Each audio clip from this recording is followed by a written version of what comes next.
तो last episode हमने देखा था कि मूशेंग बहुत ही फनी तरीके से इस डिसाइबल को ड्रैगन बना के दिखा रहा था, जिसे देखकर इस डिसाइबल को फील होता है कि आखिर में किन गधों के बीच में फंस गया। तब इस मौके पे कुकू ने पीछे कहाँ रहने वाला था वो भी एक ड्राइंग बना के इसे दिखाता है, जिस पर ये डिसाइबल बहुत ही चिढ़ते हुए कहता है कि क्या मजाक है, ये पोकेमोन वाले ड्रैगन नहीं बल्कि मैं उस ड्रैगन की बात कर रहा हूँ जो चाइनीज फिल्मों में होता है। तब मूशेंग कहता है ठीक है समझिए आगे बताओ, जिस पर डिसाइबल कहता है कि वो ड्रैगन और उसके साथ मौजूद वो बास्टर्ड मूशेंग उन दोनों ने मिलकर हमारे सारे लोगों को ऐसे मारा जैसे रात में हम लोग सोते वक्त मच्छर मारते हैं। तब इस बात को सुनकर मूशेंग को हंसी आ जाती है, जिस पर डिसाइबल कहता है इसमें हंसने वाली कौन सी बात है। तब मूशेंग कहता है कुछ भी नहीं, वो मुझे याद है कि आज दरअसल मेरी बीवी को बच्चा होने वाला है, इसलिए खुशी हमारे हंसी छूट गई, जिसे सुनकर कुकून भी हंसी नहीं रोक पाता है। तब ये आदमी पूछता है कि अब तुम क्यों हंस रहे हो, जिस पर कुकून कहता है कि मुझे भी याद आया कि आज मेरी बीवी को बच्चा होने वाला है, इसलिए खुशी अपने आप ही बाहर आ जा रही है। तब ये आदमी कहता है कि अब ये मत कहना कि तुम दोनों की वाइफ एक ही है, जिस पर मूशेंग कुकून बहुत ही जोरों से हंसने लगते हैं।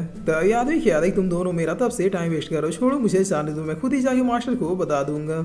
जिस पर मूशेंग कहता है ब्रदर प्लीज शांत हो जाए, यहाँ पे गुस्सा करने वाली कोई बात नहीं है। तब ये डिसाइबल कहता है मैं साफ देख रहा हूँ तब से तुम दोनों मेरे मजे लेके हंस रहे हो, जिस पर कुकून कहता है कि अरे कौन हंस रहा है हमारे भाई के ऊपर, दिख नहीं रहा हमारे भाई की इतनी सीरियस बात कर रहे हैं। तब मूशेंग कहता है ब्रदर अच्छा होगा कि तुम हमें अपना आइडेंटिटी टोकन दे दो ताकि हम लोग मास्टर के सामने तुम्हारी बात को प्रूफ के साथ रख सके। जिस पर डिसाइबल वो की कहता है टोकन दे देता है और यहाँ से जाते हुए कहता है कि मैं जाके देख रहा हूँ कि और कोई बाकी डिसाइबल बचा हुआ है क्या, मास्टर को मेरा टोकन देके पर्सनली मुझसे कांटेक्ट करने के लिए कह देना। तब मूशेंग भी यस कहता है, जिस पर अभी साथ ही जाते ये दोनों लोट के बहुत ही जोरों से हंसना शुरू कर देते हैं और हंसते हुए कहते हैं कि वो किस एक्ट वाले कितने बड़े लल्लू हैं। तब हीरो बहुत ही भड़कते हुए कहता है कि आखिर तुम दोनों की हिम्मत कैसी मेरे ऊपर ड्राइंग बनाने की, चलो अब इसके बदले मुझे चिकन लेग पीस खिलाओ। और अब टोकन की हेल्प से मूशेंग इस एक्ट के अंदर आ जाता है और आते हुए कहता है कि ये तो बहुत ही आसानी से हो गया। तब हीरो कहता है कि जरा सामने तो देखो, जिस पर मूशेंग सामने देखते हुए कहता है कि फॉर्मेशन के अंदर एक और फॉर्मेशन। तब हीरो कहता है इसे ब्रेक करने के लिए तुम्हें उस लड़की के दिए हुए वेपन का यूज करना होगा।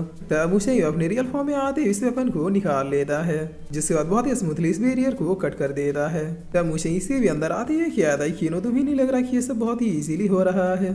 और अब सीन चेंज होता है, मास्टर साथ एक और मास्टर को देखते हैं जो अपनी आंख खोलते हुए कहता है कोई इस बैरियर को ब्रेक करके अंदर आया है। तब मास्टर वो कहता है कोई प्रॉब्लम वाली बात नहीं है, अगर कोई बाहर से भी आए तो भी वो हमारे जाल में फंस ही जाएगा। जिस पर मास्टर कहता है कि मुझे जो ट्रेजर देने का प्रॉमिस किया है उसे भूलना मत।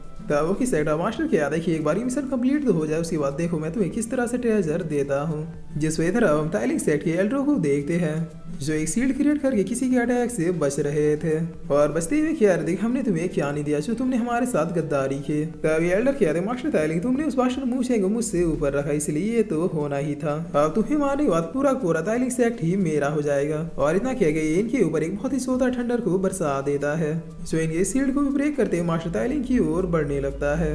मर्द भी यहाँ कोई आके इस अटैक को डॉज कर लेता है, जिसे देखकर ये एल्डर कहता है कौन है जो बीच में कूदा।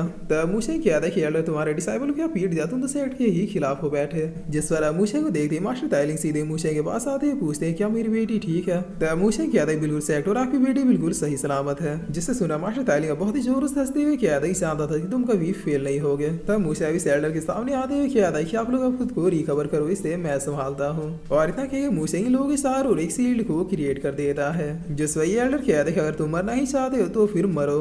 तब इतना कह दिया सीधे अपने स्पेयर के साथ मूशेंग की ओर बढ़ जाता है, जिससे मूशे अपने आगे एक शील्ड क्रिएट करते हुए डॉज करता है, लेकिन ये एल्डर इस शील्ड को भी ब्रेक कर देता है। तब एक धमाके के साथ मूशेंग पीछे आते हुए कहता है इस बुढ़े में तो दम है, जिससे नीचे से मास्टर टाइलिंग कहता है मूशेंग तुम यहाँ से निकलो हम लोग इसे संभाल लेंगे। तब ये एल्डर कहते हैं भागने भगाने का समय गया मास्टर, और इतना कह गई वाइंड अटैक को क्रिएट करते हुए मूशेंग की ओर भेज देता है, जिसमें मूशेंग वर्क की देरी की अपने शॉट को निकाल के 15 ब्लेड शॉट टेक्निक का यूज करता है। तब ये दोनों ही अटैक एक दूसरे से टकराते हुए न्यूट्रलाइज हो जाते हैं, जिसमें मूशे अब सामने देखते हुए कहता है कि वो बुढ़ा कहाँ गया।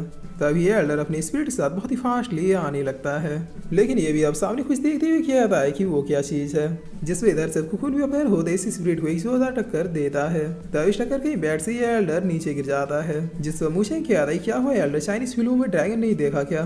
तब ये एल्डर कहता है बास्टर मूशेंग, और इतना कह रही है दोबारा मूशेंग की ओर आ जाता है, जिसके बाद इन दोनों के बीच की फाइट शुरू हो जाती है।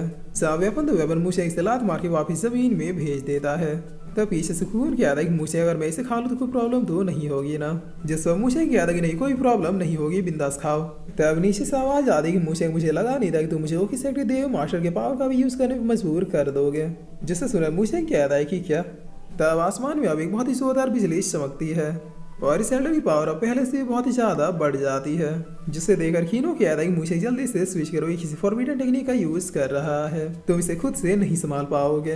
तब मुझे कीनो बहुत ही गौर से देखने लगता है। जिस वक्त कीनो कहता है कि अरे बेशरम ऐसे क्या देख रहे हो, मैं तो बस पावर कंबाइन करने के लिए कह रहा हूँ। तब मुझे कहता है कीनो अगर तुम मेरे अंदर आ गए तो फिर तो ये मैच तुरंत ही खत्म हो जाएगा, इसलिए इस बार मैं कुछ अलग करने का ट्राई कर रहा हूँ। जिस पर इधर ये एल्डर अब अपने अटैक के साथ मुझे की ओर आने लगता है। तब मुझे खून से कहता है चलो इस बार मैं और तुम अपनी पावर्स को कंबाइन करते हैं। जिसमें खून वीएस कहते हैं मुझे के साथ मर्ज होना शुरू हो जाता है। तब इसकी वजह से यहाँ पर एक बहुत ही टेरिफाइंग एनर्जी रिलीज होती है, जिसकी इम्पैक्ट से एल्डर आते ही दूर हट जाते हैं। तब इस नजारे को देखकर इधर ओकी सेट मास्टर किया था कि सिटी ये तो वही बीस्ट है, और फिर ये मास्टर ओकी अपने सामने वाले मास्टर्स किया था कि चलो फाइनल टाइम आ चुका है, हमें अपने प्लान को एग्जीक्यूट करना ही होगा। तब इतना सुनते ही एल्डर वीएस कहते हुए अपनी पावर्स को मिला के यहाँ की फॉर्मेशन को और भी ज्यादा स्ट्रॉन्ग बनाने लगता है। जिस पर इधर मास्टर ताइलिंग और बाकी लोग रिकवर हो ही रहे होते हैं कि तभी एल्डर कहता है मास्टर अब तो इस सेट का फॉर्मेशन पहले से और भी ज्यादा स्ट्रॉन्ग होते जा रहा है। तब मास्टर ताइलिंग अब खुद से कहता है कि पता नहीं मुझे अब कितनी देर और इसे संभाल पाएगा, मुझे जल्दी से अपने लोगों को लेकर यहाँ से निकलना होगा। और यही सोच कर अपने और को अपेयर करते हुए कहता है सब लोग जल्दी रिकवर होने की कोशिश करो। तब इधर हम दे खून से मर्ज होने की वजह से मुझे और बिल्कुल ही चेंज हो गया था। जिस वक्त कीनो कहता है नॉट बैड, ट्रांसफॉर्मेशन में तो तुम अब बहुत ही ज्यादा कूल लग रहे हो, बिल्कुल जैसे किसी ड्रैगन और हसीना की पैदाइश हो। तब मुझे क्या था चलो आज से मेरा डीमन ड्रैगन फॉर्म हुआ। जिस वक्त पीछे से एल्डर अपने अटैक के साथ आते हुए क्या था बादशाह आखिर कितने ट्रिक है तुम्हारे पास। तब मुझे वर कुछ बोले अब एक एनर्जी ऑफ को क्रिएट कर दो, सीधे से जाके टकरा जाता है, जिसके बैक से दोनों ही पीछे हो जाते हैं। मगर नई पावर मिल जाने की वजह से मुझे अब कहाँ ही मानने वाला था। ये दोबारा से एल्डर के पास जाके अपने पंचों की बरसात करना शुरू कर देता है और फिर एक फाइनल पंच मारते हुए क्या था कि अब तो तुम गए बुड्ढे। तब मुझे इस पंच के मारते यहाँ पर एक बहुत ही बड़ा धमाका होता है। तब सब साथ होने के बाद मुझे क्या था कि अगर जान की भीख मांगोगी तो फिर एक मौका दे दूंगा। जिस पर एल्डर क्या था क्या तुम श्योर हो। तब इतना क्या दिया अपनी पावर की हेल्प से अपने बैग में 2 डीमन हैंड्स को अपेयर कर लेता है।